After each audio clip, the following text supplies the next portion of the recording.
So, kung naglalaro kayo ng Arcade War and gusto nyong malaman yung isang way kung paano pataasin yung inyong combat power dito sa game na to or yung stats nyo, well, this is the video for you. Hey guys, this is BM and today, ang pag-uusapan natin is kung paano nyo nga ba ma-increase yung stats nyo by upgrading Constellation. Anyway guys, if you're new to the channel, don't forget to hit the subscribe button and the notification bell so you would be updated kapag meron tayong panibagong upload regarding kay Arcade War. Let's go!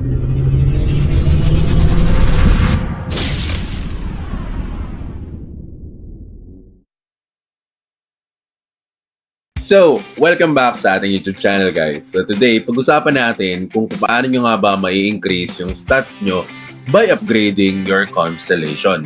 Now, if you go to the menu button and click on the Constellation guys, makikita nyo dito that there are several constellations that you can choose from and you can upgrade. Now, every constellation guys, meron yung specific stat na binibigay. So, it is very important for you to unlock this because it's going to give you a boost on the effects that you're getting. Let's say, for example, for the Gods constellation, I was able to get additional accuracy, attack, max mana, regeneration, and also attack boost on my stats. With heroes naman, ang nakuha naman natin guys is defense, damage reduction, max health regeneration, tapos mga resistance, okay? So upgrading this is very important, especially kung nagsisimula kayo sa game na to. Why? Because the game is pretty much giving you everything that you need in order for you to start in the game. As you all know guys, pag pumunta kayo sa inventory, marami kayo nakukuha ganito guys, no? Yung Arceum Shard. And itong Arceum Shard na to, ito yung gagamitin nyo pang upgrade ng constellation nyo. Now, one of the tips that I could recommend is focus on unlocking all the constellation first. Kasi lahat yan guys, pwede nyong i-unlock. Which means, yung effect ng constellation na yan, ma-apply yan sa character nyo. So let's say for example ito, i-unlock natin siya. So, ang consumption lang natin is maliit lang. Okay, 100 Arceum Shard lang. But, let's say for example, you're already at the third stage. Kasi ito guys, kapag video natin, pangatlo na to guys, na God's Effect. So, meaning, may chance na siya na hindi mag 100% na makuha or pwedeng masayang din yung resources natin. Kasi kung napapansin nyo dito, kapag medyo mataas na yung, or kunwari, dumating na kayo sa second stage, meron ng additional requirement which is the Arceum Crystal, which you can craft using, of course, the Arceum Shard as well. So, papakita ko na lang yun sa inyo in the next video yung about sa crafting naman. But anyway, focus muna tayo sa constellation. So, let's say for example, nag-fail siya. So, mababawasan tayo ng 10,000 Arceum Shard. Tapos, 21 na Arceum Crystal. Okay, let's say for example, ito na lang. Try na lang natin dito guys, okay? So, constellation study. So, yun. Okay, successful. So, nakuha natin yung additional na 1 accuracy. Alright? But anyway, if you actually check the next one, nabawasan na yung Arceum Shard natin, pati yung crystal natin. So, pakunti na siya ng pakunti.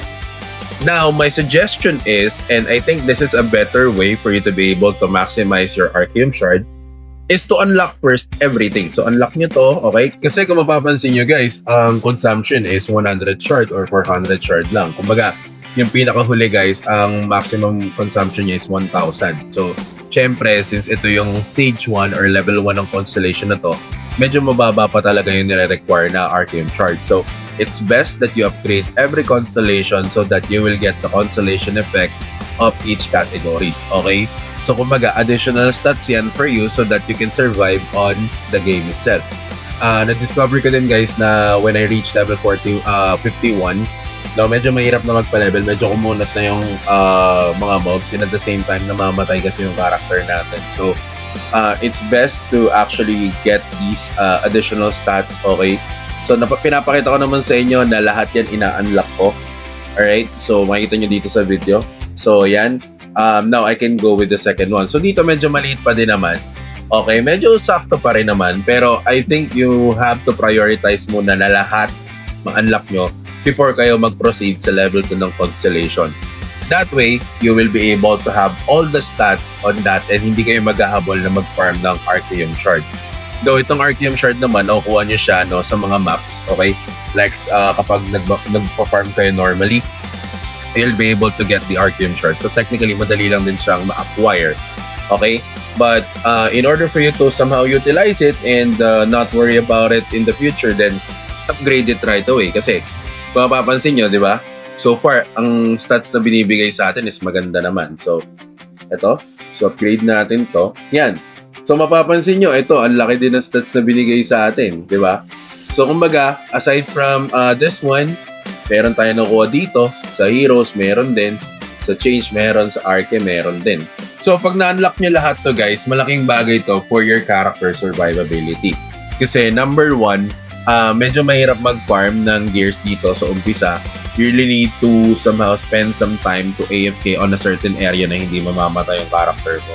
But anyway, I will also, show it to you guys kung saan pwede mag-farm nang hindi namamatay. Kasi earlier, I was looking for ways on how I can make sure na hindi na ako magre-repats or mamamatay yung character. So, nakahanap naman tayo ng spot. But I will definitely include that on our next video, guys, in terms of the farming guide natin. So, today, we're just focused on upgrading these, okay? Itong constellation. Medyo madami siya, guys. But again, lahat ng stats na to is maa-apply sa character nyo, which means that you can definitely maximize all of these stats.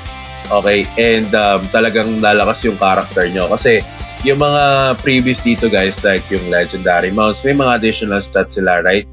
But iba din yung stats na dagdag ng mga nasa constellation. So technically, you have one goal in mind, which is to upgrade all your constellation para at least ma-unlock nyo tong mga additional stats na to.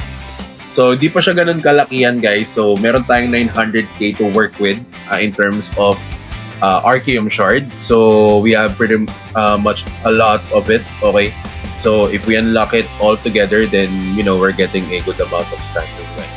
Okay? So, hopefully, meron kayong matutunan dito and it would also help you out progress in this game. I like the game so much dahil napakaayos ng graphics nito. So far, napaka-smooth din niya sa PC. So, somehow, hindi siya yung tipo ng game na ka-AFK. Kumbaga, yes, pwede kang mag-AFK, pero maganda rin siyang laruin talaga actually. Like, ako minsan, nilalagin ko siya sa phone. Doon ko siya kine-quest. Okay, kasi minsan nga, namamatay-matay tayo sa quest. So, mas maganda na ginagawa niya rin siya doon. So, yun lang naman, guys.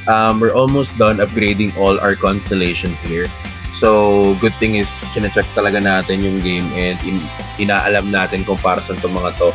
Actually, dapat kahapon ko pa to gagawa ng video, guys. Medyo na-busy lang tayo with other things. But, hopefully, makatulong to sa inyo. And see you in the game. Nasa Guidelon 1 tayo, guys. And pwede kayong mag-join sa Maharlika Guild. Nandun tayo ngayon. So, yun lang. Maraming salamat sa panonood. And alam niyo na, guys, this is BM and peace out.